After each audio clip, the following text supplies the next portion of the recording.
Mean राशि शनि की साढ़े साती चल रही है। 2025 में दूसरा चरण शुरू होने वाला है।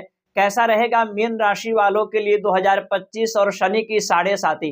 शनि का राशि परिवर्तन 2025 में होगा। शनि की साढ़े साती का प्रथम चरण चल रहा है वर्तमान के समय में मीन राशि के ऊपर। साढ़े साती का दूसरा चरण यानी कि दूसरा अध्याय शुरू होने वाला है। कैसा रहेगा? 2.5 वर्ष किस स्थिति में आपकी बीती हुई है? क्या कुछ संघर्ष और परेशानियां का सामना करना पड़ा है? क्या उस तरीके से रहेगा या कुछ चेंज होने वाला है? नमस्कार, मैं हूं ज्योतिषाचार्य शशिकांत चतुर्वेदी और आप इस कार्यक्रम को देख रहे होंगे यूट्यूब चैनल रुद्र शक्ति ज्योतिष या फेसबुक पेज विश्वनाथ ज्योतिष केंद्र पर। प्यारे साथियों, आज मैंने मीन राशि की एक पत्रिका बना रखी है और चर्चा करेंगे कर्म फलदाता शनिदेव के बारे में। 17 जनवरी 2023 को शनि की साढ़े साती आरंभ हुई थी। कह सकते हैं प्रथम चरण का आरंभ हुआ था।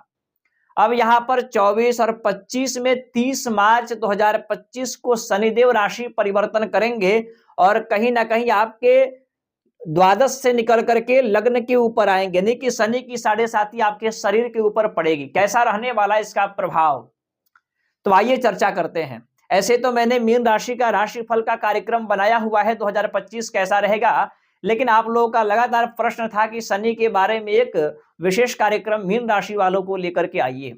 तो आज हम चर्चा करने वाले हैं शनिदेव के बारे में।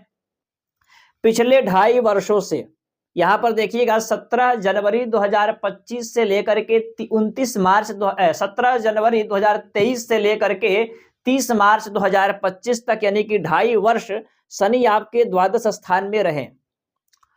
अभी ये द्वादश स्थान में रह करके यहाँ पर अपने राशि में जो लोग विदेश जाना चाहते हैं या विदेश से संबंधित कार्य करते हैं, उस कार्य के लिए निरंतर प्रयास किए हुए हैं, तो उन लोगों को सफलता यहाँ पर शनिदेव दिए हैं अपने साढ़े साती में। साथ ही साथ शनि की साढ़े साती में पिछले 2.5 वर्षों से बहुत ज्यादा व्यय भी हुआ है। अब जिनकी कुंडली में, क्योंकि यहां पर मैं एक बात कहूंगा, मीन राशि के करोड़ों लोग हैं इस संसार में, जरूरी नहीं है कि सबकी स्थिति एक जैसी हो। यहां पर ये कह सकते हैं कि राशि के अनुसार ये जनरल प्रेडिक्शन है। इसके अतिरिक्त आपकी कुंडली में शनि की स्थिति कैसी है ये बहुत मैटर करता है। तो यहां पर मैं कहूंगा 2.5 वर्षों में आपको 2023 से लेकर के 25 के मार्च तक काफी अच्छा परिणाम दिए हैं विदेश को लेकर के।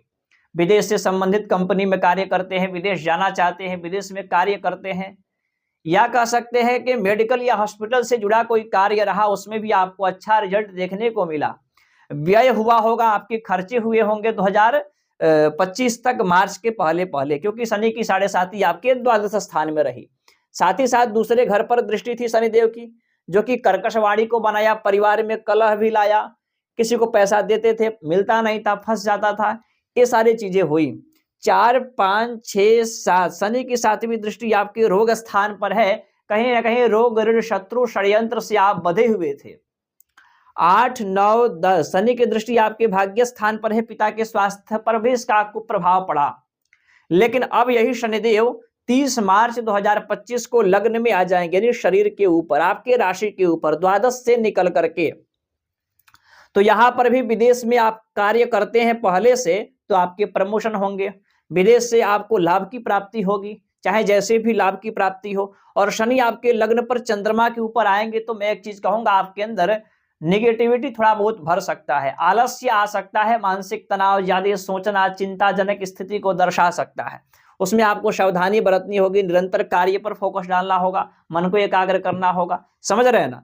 और शनि की जो दृष्टि है 1, 2, 3 तीसरी दृष्टि आपके पराक्रम पर पड़ने वाला है, क्योंकि साहस पराक्रम को तो बढ़ाएगा, लेकिन मित्र इत्यादि से छल कपट धोखा, यदि आप पार्टनरशिप में व्यापार करते हैं, किसी को कुछ देना चाहते हैं, तो बहुत सोच समझ करके आपको करना चाहिए। और इसके साथ साथ छोटे भाई बहन से भी आपको अच्छा संबंध बना करके चलना होगा, खास करके दूसरे चरण में।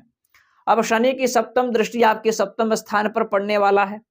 थोड़ा सा आपको अपने लाइफ पार्टनर के स्वास्थ्य के ऊपर भी ध्यान देना होगा। और मैंने पूर्व में ही कहा कि पार्टनरशिप में व्यापार करते हैं तो थोड़ा आपको सचेत हो जाना चाहिए। दैनिक इनकम पर भी इसका प्रभाव पड़ सकता है, शनि का ये लग्न पर आना। शनि की 10वीं दृष्टि आपके कर्म क्षेत्र पर पड़ेगा, जो कि आपको 2 प्रकार से फल देगा। यदि आपके जन्म कुंडली में शनि की स्थिति बेहतर है, अच्छा है, तो आपके जॉब लगने के चांस बनेंगे, नहीं है तो जॉब ऑलरेडी आप करते हैं तो प्रमोशन के चांस बनेंगे। पद उन्नति का चांस बनेगा, प्रशासनिक या सामाजिक या किसी प्रकार से राजनीतिक क्षेत्र में आपको अच्छा अवार्ड मान सम्मान मिल सकता है। यानी शनि करता क्या है, जिस स्थान पर आता है उस स्थान से संबंधित आपको कार्य करने होते, क्योंकि इनका नाम ही है कर्म फलदाता, न्याय की मूर्ति। तो शनि आपके लग्न पर आए हैं तो शरीर से आपको मेहनत करना है, शरीर से आपको परिश्रम करना है, नेगेटिव चीजों को आपको दूर करना है, आत्मबल बढ़ाना, ये सारी चीजें आपको करनी होगी। जब ये आपने शरीर को आप बलवान रखेंगे, स्वास्थ्य के ऊपर ध्यान देंगे और कर्म पर ध्यान देंगे तो आपके कार्य क्षेत्र ऐसे ही बेहतर बन जाना तय है। बाकी आपके शनि की स्थिति आपके जन्म कुंडली में कैसी है, एक बार आपको 2025 में अपनी जन्म कुंडली का विश्लेषण अवश्य करानी चाहिए किसी भी सुयोग्य ज्योतिषी से। आप यदि चाहते हैं मेरे द्वारा अपने जन्म कुंडली का विश्लेषण कराना या हस्तरेखा दिखाना या अपने घर पर वास्तु का परामर्श लेना, तो आप इन नंबरों पर कॉल करके कार्यालय की कुछ सेवाएं हैं उनको अर्पण करके आप मुझसे बात कर सकते हैं। बाकी धन्यवाद, नमस्कार।